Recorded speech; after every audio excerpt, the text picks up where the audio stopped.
Hai, Assalamualaikum warahmatullahi wabarakatuh. Saya dan kelompok saya akan menjelaskan tentang hukum menutup aurat dan batasan-batasannya. Jika melihat kehidupan masyarakat di sekitar kita sekarang ini, banyak kita jumpai kaum wanita yang keluar dari rumahnya dengan tidak menutup aurat. Bahkan, banyak di antara mereka yang keluar hanya memakai rok mini, baju yang kurang bahan, dan lain sebagainya. Anehnya, di lingkungan kita ini, keadaan seperti itu dianggap seperti hal yang biasa saja dan tidak dianggap sebagai sebuah kemaksiatan. Dan menutup aurat itu bukan sebuah kewajiban dan membuka aurat itu bukan sebuah dosa. Inilah fakta aneh yang terjadi di zaman sekarang ini. Kenapa mereka bisa seperti itu? Jawabannya karena jauhnya mereka dari ajaran agama Islam. Maka pada kesempatan kali ini kita akan membahas tentang hukum menutup aurat dan batasan-batasannya. Pengertian aurat. Aurat berasal dari kata awara, artinya sesuatu yang jika dilihat akan mencemarkan. Jadi aurat adalah seluruh anggota badan atau bagian dari badan yang harus ditutup dan dijaga hingga tidak meninggalkan kekecewaan dan rasa malu. Sedangkan menurut istilah aurat dalam pandangan pakar hukum Islam, aurat adalah bagian dari tubuh manusia yang pada prinsipnya tidak boleh terlihat. Menutup aurat adalah tanda atas kesucian jiwa dan baiknya kepribadian seseorang. Aurat yang terbuka akan memberi dan juga mendatangkan dampak negatif bagi yang bersangkutan, terutama bagi yang melihat. Jika dilihat dari banyaknya kasus seperti pelecehan dan perzinahan, salah satu penyebabnya adalah wanita terlalu bebas untuk mengekspos auratnya. Islam secara tegas telah menetapkan batasan-batasan penutupan aurat bagi laki-laki dan perempuan. Diwajibkan kaum laki-laki menutup auratnya dari pusar hingga ke lutut. Sedangkan untuk wanita, batasan auratnya itu seluruh tubuhnya kecuali muka dan telapak tangan. Sebagaimana Allah berfirman dalam Quran surat Al-Ahzab ayat 59. Bismillahirrahmanirrahim.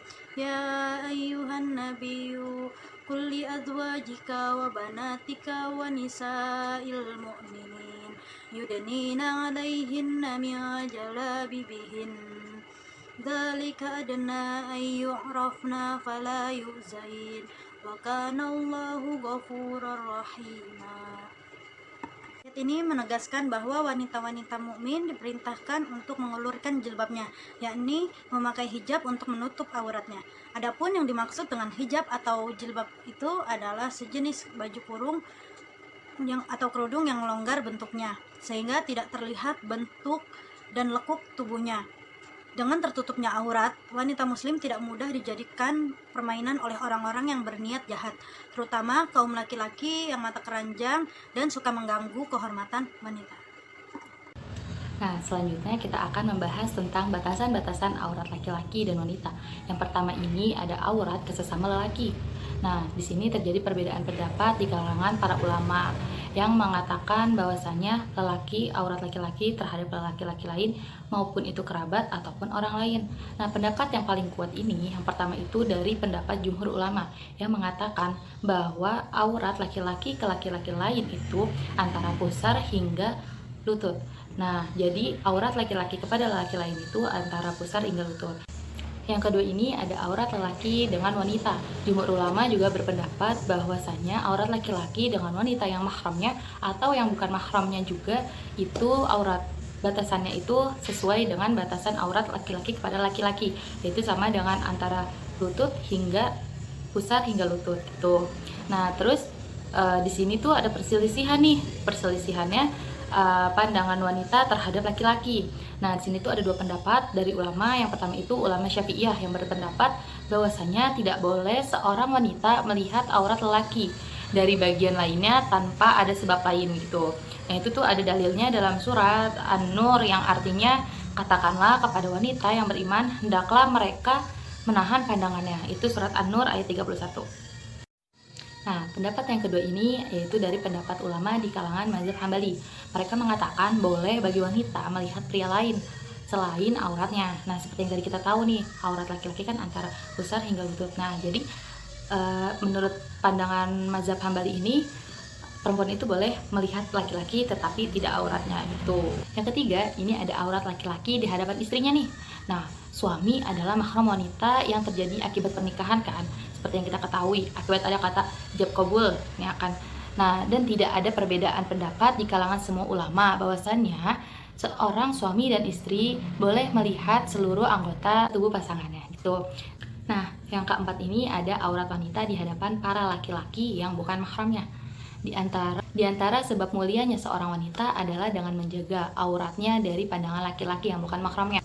Oleh karena itu, agama Islam memberikan batasan-batasan aurat wanita yang harus ditutupi dan tidak boleh diumbar-umbar kepada yang bukan mahramnya.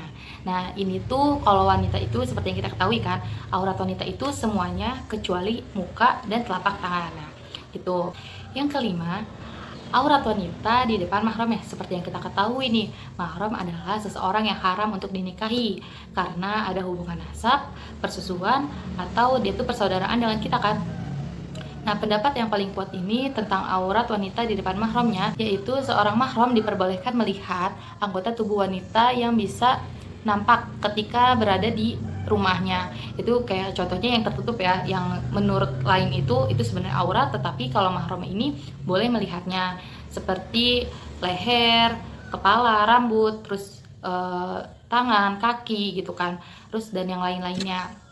Atau juga yang bisa dikatakan anggota tubuh yang terkena air wudhu. Terakhir, ini ada aurat wanita di hadapan wanita lainnya. Nah, di sini tuh ada beda pendapat nih. Ada dua perbedaan pendapat yang mengatakan bahwa yang pertama ini sebagian ulama nih berpendapat bahwa aurat wanita itu sama dengan halnya seperti aurat laki-laki dengan laki-laki lainnya, yaitu dari bawah pusar hingga lutut. Nah, dengan syarat aman dari fitnah dan tidak menimbulkan syahwat bagi orang yang memandangnya.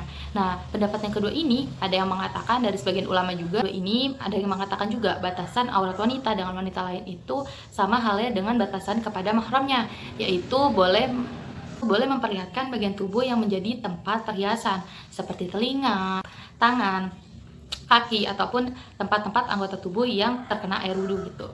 Dan sekian dari saya. Saya ingin melanjutkan materi dari teman saya. Siapa yang bertugas untuk menjaga aurat? Di sini Allah berfirman dalam surat Al-A'raf ayat 22 yang berbunyi Bismillahirrahmanirrahim.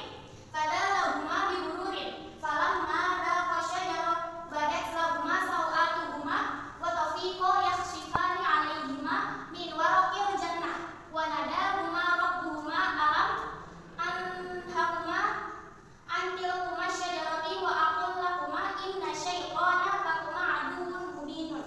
Yang artinya, dia setan membujuk mereka dengan tipu daya. Ketika mereka mencicipi buah pohon itu, tampaklah oleh mereka auratnya. Maka mulailah mereka menutupinya dengan daun-daun surga.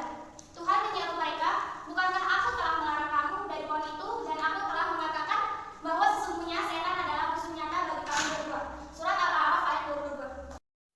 Ketika Nabi Adam dan Siti Hawa dibasuh oleh setan untuk mencicipi buah bodi, maka seketika tampaklah oleh mereka auratnya. Lalu, maka karena mereka merasa malu, mereka menutupinya dengan daun-daun surga. Di sini juga Tuhan sudah menyeru kepada mereka bahwa jangan mendekati pohon itu. Akan tetapi Siti Hawa, Tuhan menyeru kepada mereka, bukankah Nabi Adam dan Siti Hawa sudah dilarang untuk mendekati pohon bodi? Dan aku telah mengatakan bahwa sesungguhnya setan adalah musuhnya nyata bagi kamu berdua. Jadi setan itu adalah musuh yang paling nyata karena menghasut manusia untuk mengikuti mereka kepada setan. Mempertontonkan aurat di halayak umum sudah menjadi hal biasa karena sekarang rasa malu sudah terkikis oleh perglobalisasi yang masuk, seperti orang-orang barat yang memakai baju seperti kurang bahan, baju adiknya dipakai, ya nggak sih, benar nggak sih? Terus pakai celana yang super pendek yang seharusnya itu dipakai di dalam ruangan tapi sekarang dipakai di luar ruangan. Ada juga yang lebih parahnya, mereka itu keluar menggunakan sodri. Rasulullah bersabda, apabila kamu melihat kemungkaran, maka kamu harus mengubahnya dengan yang pertama dengan tangan kamu. Jika kamu tidak bisa, maka menggunakan lisan kamu. Jika kamu tidak mampu, maka menggunakan hati. Tapi hati itu merupakan selemah-lemahnya iman. Siapa yang bertugas untuk mengubah kemungkaran, yaitu pada hakikatnya adalah ulil amri atau pemerintah, atau orang yang berkuasa seperti ayah terhadap anaknya dan suami terhadap istrinya.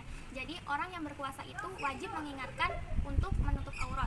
Jika aurat dilihat oleh lawan jenis atau yang bukan muhrim, sekecil apapun, maka itu akan dipertanggungjawabkan di akhir.